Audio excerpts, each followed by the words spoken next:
You're listening to In the Balance, the Iowa Judicial Branch podcast. Welcome to In the Balance, a podcast dedicated to exploring Iowa's judicial branch, and I'm your host, Abhash Shrestha. Since Constitution Day celebrates the signing of the United States Constitution on September 17, 1787, I thought it would be a great opportunity to talk about the history of Iowa Constitution. We need to go back a little more than a century to find about the issues and debates of Iowa's 1857 Constitutional Convention. To talk about the writing of the Iowa Constitution, we have our guest, Leo Landis. He's the State Curator of State Historical Society of Iowa. Welcome to In the Balance, Leo. Well, thank you so much, Abhash. Great to be here. Awesome. So, the Constitution of the United States and the Constitution of State of Iowa. Everybody hears about the Constitution of the United States. We want to go a little bit more focused on Iowa State Constitution. Could you tell me a little bit about Iowa State Constitution and the Constitutional Convention? Sure, happy to do that. And it's also important to remember that when we become a territory of the United States, the territory of Iowa, on July 4th, 1838, we also had a territorial constitution. So prior to our having a state constitution or trying to become a state, we had that territorial constitution, and that would have been the case when we were part of Michigan territory or Wisconsin territory too. But we want to talk about constitutional conventions and how we got a state constitution. Yes. The first effort was in 1844 to become a state when a population reached 60,000 citizens. You could petition the federal government saying, we want to become a state. And as part of that process, you needed to create a state constitution. So as Iowa's population grew in the 1840s, finally reached a point where we wanted to become a state, and that began in 1844. And Iowa was a territory before then.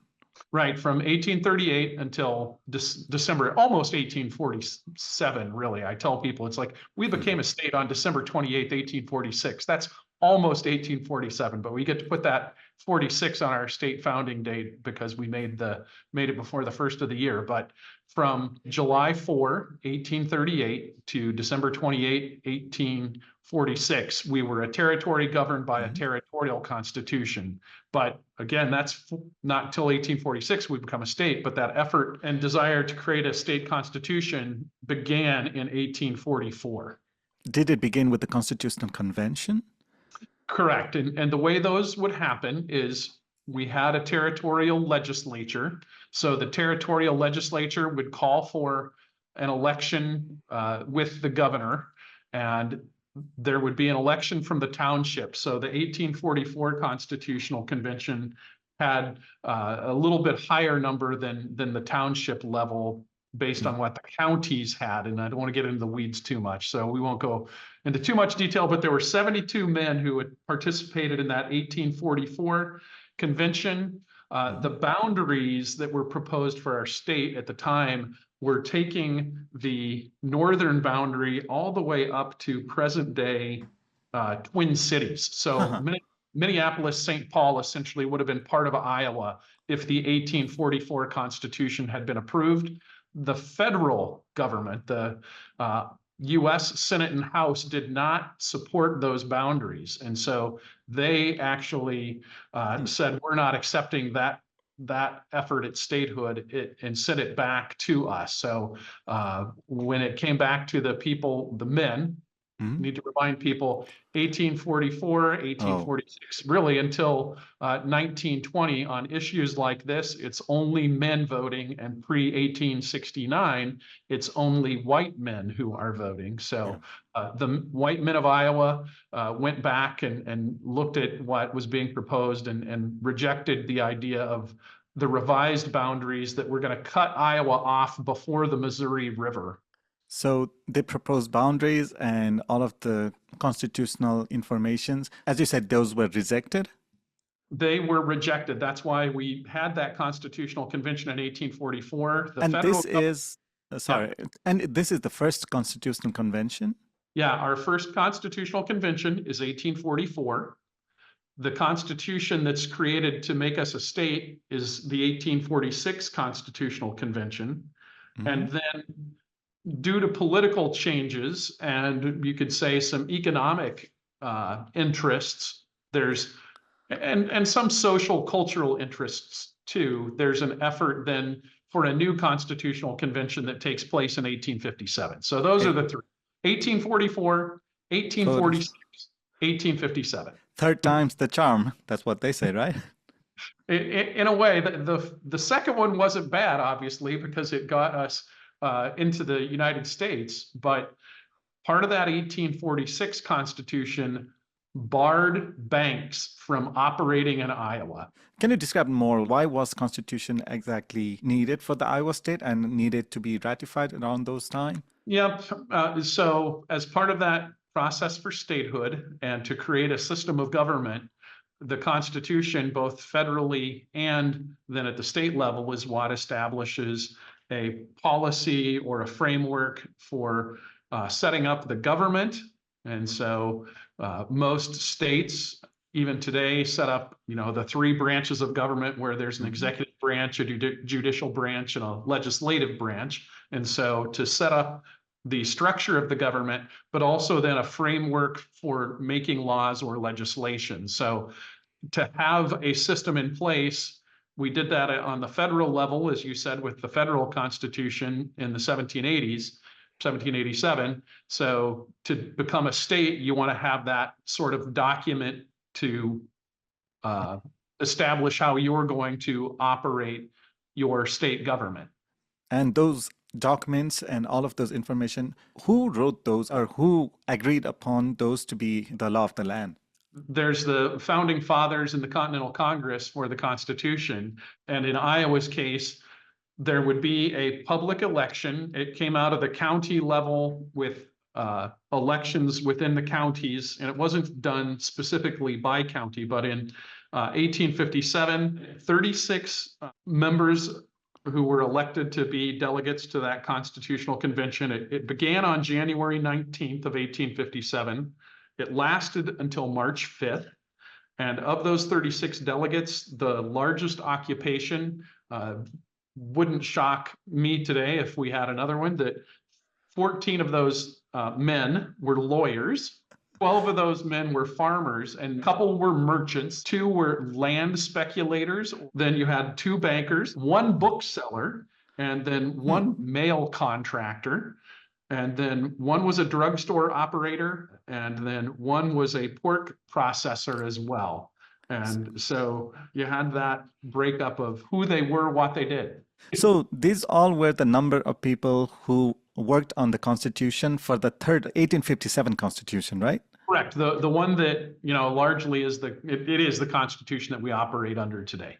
Could you describe a little bit more about what took place in the Constitutional Convention? Sure. There were different committees that were set up. So there was a committee on the preamble and the Bill of Rights. There was a committee on suffrage, so that is, who can vote. A committee on the distribution of powers and legislative department. A committee on the executive department, and a committee on the judicial department. So no shock there, a committee on each of the 3 branches. Then a committee on the militia, the predecessor to what we think of today as the National Guard. Then a committee on state debts. And as I referenced, there was a committee on corporations. That was all about, should Iowa allow corporations and especially banking? And then a committee on education and school lands, a committee on amendments, and then a miscellaneous committee and a committee on the schedule. And so they began really formally debating the preamble and the Bill of Rights 10 days after they began on January 20th, and then really underway January 30th. And in January, February, and March, when the Constitutional Convention is taking place, it's in Iowa City in the building that still stands today, the old Capitol. And they start out, and this is great for a judicial branch podcast, it starts out in the Supreme Court chambers of the old Capitol, because the legislature was in session at the time, but the Supreme Court was not meeting. And so there's a short debate, part of that setting up the January 19th till January 30th, when things really take off, is that the right place to hold the Constitution? Do they hold it in Davenport where there's more room at a hall, or do they hold it in Dubuque? Or maybe there was a men's group who called the Odd Fellows, and it was, do they have it in the Odd Fellows Hall in Iowa City? And finally, they just say, you know what, it makes sense to stay in the Capitol building in Iowa City. So until the debate really gets underway and the legislature goes out of session on January 29th, and then they start meeting in the Senate chambers. So old Capitol and the Senate in the Supreme Court chambers, and then the Senate chambers is where they met. And how was the reaction from the community when they were expecting a new constitution and when they found out what was written in it? The convention wraps up on March 5th. So the committee approves what's going to be put to the voters in March, on March 5th of 1857. It goes to the vote on August 3rd, 1857, so that there's time to print and circulate the revised Constitution. And it only passes by about, I think, 1,800 votes or so. It was 40,311 in favor. So 40,311 men vote for it, and 38,681 voted against it.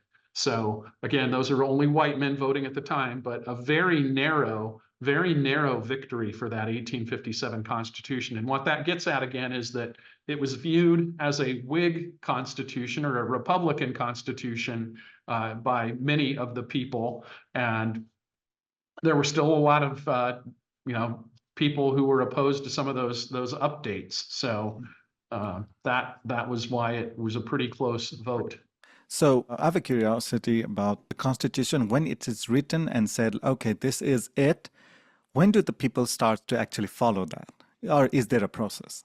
Yeah, one of those early debates is some of the delegates wanted Iowa City newspapers that covered the discussions of the debates so that they could then send them to their constituents at home and let their constituents know what was going on. Plus, the debates were, summarized in a report. And so that also was a way that people could communicate.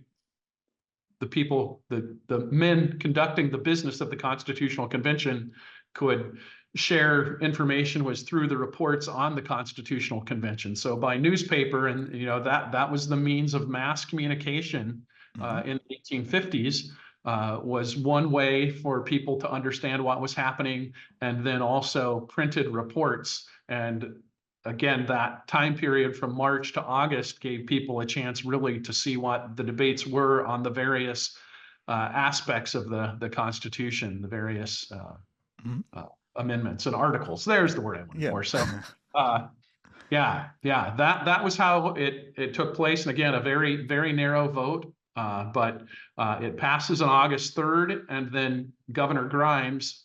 You had a 30-day waiting period from when the results were published. And so Governor Grimes proclaims then with the passage in August by popular vote that September 3rd, 1857, that is our Iowa Constitution. Awesome. That's very interesting way. And it's pretty similar to what's happened nowadays as well. So the process seems to be continuing on.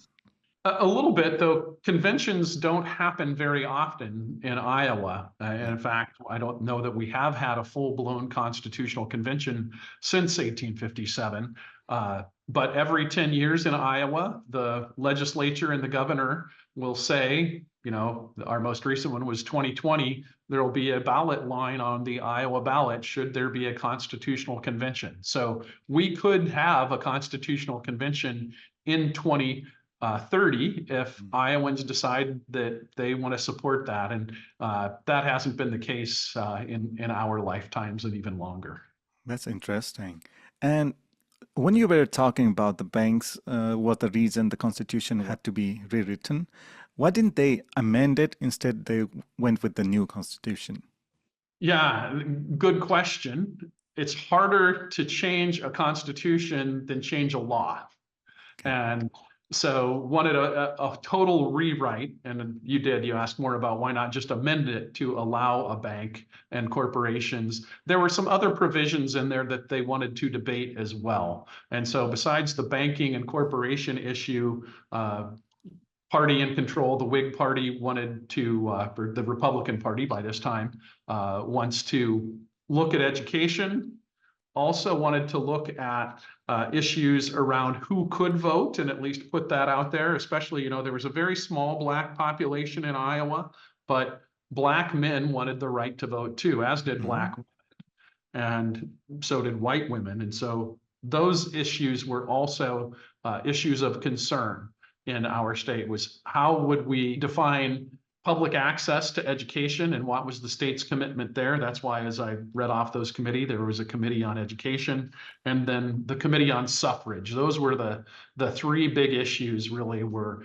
banking corporations is one, education is another, and voting rights is as the third. So when I say suffrage, again, your listeners are going to know what that means, but good to just, also say suffrage or voting right. Was the Iowa Constitution getting influenced by the United States Constitution as well? It was, because, and really, you look at other states' constitutions before Iowa, they weren't looking to reinvent, a constitution. It's like, oh yeah, we came from Ohio, we came from New York, we came from Indiana, we came from Michigan. We're going to write a constitution similar to those, which are similar to the U.S. Constitution. So, the idea of a preamble, the idea of a Bill of Rights, the idea of three branches of government. I think Nebraska, as a lot of your listeners may know, decided they didn't want what we know of a House and Senate, the bicameral legislature. Nebraska has the unicameral legislature. They decided they only needed one house, one legislative body. So that's where, our neighbors to the west are a little different than the federal or the most states. When we are going back to the old Constitution to the latest one being 1857, and which is currently the Iowa State Constitution, what has been the changes after that? Has there been more amendments to it? And how does those actually happen? Yeah, so we've had 49 amendments to the Iowa Constitution, the most 49. recent. Yeah, 49, and the most recent amendment was in 2022, so just a couple of years ago, with a provision on the right to keep and bear arms. But one of my favorite set of amendments that I learned about in the last few years was in 1968, there was a bipartisan effort to amend the Iowa Constitution in 5 ways. That constitutional effort was led by the sitting Democratic Lieutenant Governor Robert Fulton, and then two-time Republican nominee for governor, who was a professor at Iowa State, William Murray. And in 1968, at that time, we were still having the legislative session only meet every other year. So to create an annual legislative session, give the governor a line item veto, create the House and Senate as we know them today with 50 senators and 100 members of the Iowa House. And then there was also a provision on home rule for cities and towns, and also a provision on the payment of legislators. And there were newspaper ads placed around that 1968 revision, and all 5 of those passed. But a true bipartisan effort to update the Iowa Constitution, again, much like not as big as the 1857 issue, but an idea that we needed to do some things differently with our state constitution. And so much like you asked, this way we're going to do it by an amendment process, not a rewrite. You have so much fascinating information about this I've never heard of before. I want to know, how do you know so much about the debates and like the history behind all of those? Yeah, I'm lucky enough, that it's my job, but one of those things that the men who were meeting in that constitutional convention, as we discussed, wanted people to understand what the issues were and how deeply those issues had been discussed. So they had their debates summarized, and at times, the comments recorded in their actual words. So if somebody's looking to track down the Iowa 1857 constitutional debates, you can do an internet search and type in 1857 Iowa Constitutional Debate PDF, and our State Library of Iowa, that's also part of the Iowa Department of Administrative Services, like the Historical Society, they have digitized the several thousand pages of the 1857 debates. Huh. So I have not read them cover to cover, but I've read a lot of them. And then another source was State Historical Society historian, political scientist named Benjamin Shambaugh. He did a book on the Iowa constitutions, and it was printed by the State Historical Society. And so that's one where, again, it's an older book. The revised version was printed in 1934. But if any of your listeners want to track down and look at some of the kind of general scholarship, don't want to read the actual debates, but just get a sense of how this all happened, look at The Constitutions of Iowa by Benjamin Shambaugh.